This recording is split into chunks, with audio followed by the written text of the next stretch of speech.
பாப்பிஸ் kitchen பார்க்கும் அனைவருக்கும் வணக்கம். இன்றைக்கி நம்ம சேனலில் எதை பற்றி பார்க்க போகிறோன்னா ஒயிட் சாஸ் பாஸ்தா பற்றி பார்க்க போகிறோம்.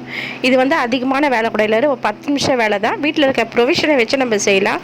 பால் ஊற்றி செய்கிறதுனால ரொம்ப உடம்புக்கு ரொம்ப ஹெல்த்தியாக இருக்கும், ரொம்ப நல்லாயிருக்கும். காலைல நீங்கள் பிரேக்ஃபாஸ்ட் மாதிரி குழந்தைங்கலேருந்து பெரியவங்க வரைக்கும் நல்லா சாப்பிட்லாம். இந்த வீடியோ பிடிச்சிருந்தா சப்ஸ்கிரைப் பண்ணுங்கள், பெல் பட்டனை கிளிக் பண்ணுங்கள், வீடியோவை லைக் பண்ணுங்கள், ஷேர் பண்ணுங்கள். உங்களுக்கு வேறு என்ன டிஷ்ஷு வேணும்னா கூட நீங்கள் கமெண்ட் பாக்ஸில் கமெண்ட் பண்ணிங்கன்னா நாங்கள் உங்களுக்கு செஞ்சு காட்டுவோம். வாங்க வீடியோக்குள்ளே போகலாம். ஃபஸ்ட்டு அரை பாத்திரத்தில் தண்ணி வச்சுக்கணும். அரை பாத்திரம் தண்ணி வச்சுட்டு salt, 1 spoon salt, oil 2 spoon போட்டு நல்லா தண்ணி கொதித்த பிறகு அந்த இதை போடணும். மெக்ரோனி 200 கிராம் இருந்தால் போதும். அது நல்லா ஒரு 10 நிமிஷம் வேக வச்சுட்டு, ரொம்ப வேக வச்சுட்டா ரொம்ப குழஞ்சிடும். அதை எடுத்து வடிகட்டிடணும். அது வடிகட்டிட்டு சூடு தண்ணி எடுத்துகிட்டு சில் தண்ணி கொஞ்சம் ஊற்றிருந்தீங்கன்னா அது ஒன்றோட ஒன்று ஒட்டாது, நல்லாயிருக்கும். பேன் வச்சு பச்சை தண்ணி அதையும் வடிகட்டிக்கிட்டோம்.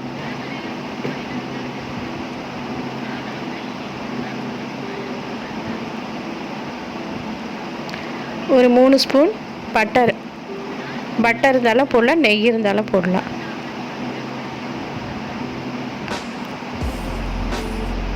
போட்டு மைதா, ஒரு 3 ஸ்பூன் மைதா, நெய் காஞ்சோடனே ஒரு 3 ஸ்பூன் மைதா. அது நல்லா வந்து எண்ணெயிலேயே நல்லா ட்ரை ஆகணும். அது நல்லா ட்ரை ஆச்சுன்னா அதுக்கப்புறம் வந்து நம்ம பால், அது எவ்வளோ தேவையான அளவு பால், அளவு கிடையாது.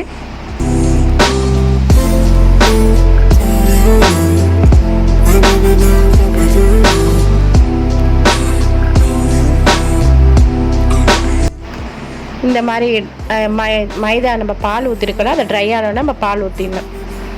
அது கோல்டன் கலர்லலாம் ஆகக்கூடாது. இந்த மாதிரி கொஞ்சம் கலராக இருக்கும் போதே நம்ம எவ்வளோ அளவுலாம் கிடையாது, நம்ம எவ்வளோ பால் வேணுமோ அவ்வளோ ஊற்றிக்கலாம். ஊற்றிட்டு நம்ம வந்து காஞ்ச மிளகா வந்து மிக்ஸியில் பவுட்ரு பண்ணி வச்சுருப்போம். ரொம்ப பவுடராகவும் ஆகக்கூடாது, ஒன்றும் பாதிமாக அப்படியே கொருன்னு அரைச்சி அது 1 ஸ்பூன் போடணும். அந்த கட்டையெல்லாம் நல்லா உடைக்கணும்.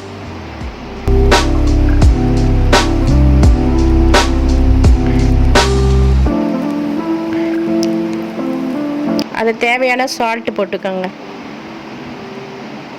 ஏன்னா நம்ம அதுலேயே சால்ட்டு போட்டிருப்போம், இதில் பார்த்து போடுங்க, அதிகமாகிட போகுது. அந்த காஞ்ச மிளகா அரைச்சி வச்சு அது 1 ஸ்பூன் போடுங்க. நிறைய போட்டிங்கன்னா காரம் அதிகமாகிடும். தேவையான அளவு போட்டுக்கோங்க. அரை ஸ்பூன் பெப்பர் அது போட்டு கொஞ்ச நேரம் 2 நிமிஷம் மிக்ஸ் ஆனோடனே அந்த பாஸ்தா எடுத்து போடலாம். அது போட்டு ஒரு 2 நிமிஷம், ரொம்ப நேரம் ஸ்லோ ஃப்ளேம்லேயே வச்சு நம்ம செய்யலாம். ஏன்னா அதிகமாக வச்சா ரொம்ப பால் அப்படியே கட்டியாகிடும். அதில் ஸ்லிம்மில் வச்சு நம்ம இது பண்ணலாம். அது 2 நிமிஷம் வச்சு பண்ணாலே போதும்.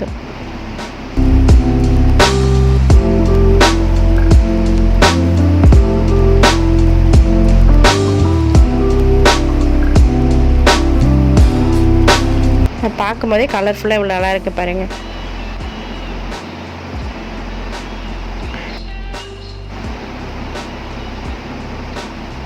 நம்ம டிஷ் ரெடி. வீடியோ பார்த்த அனைவருக்கும் நன்றி. அடுத்த வீடியோவில் பார்க்கலாம். பாய்.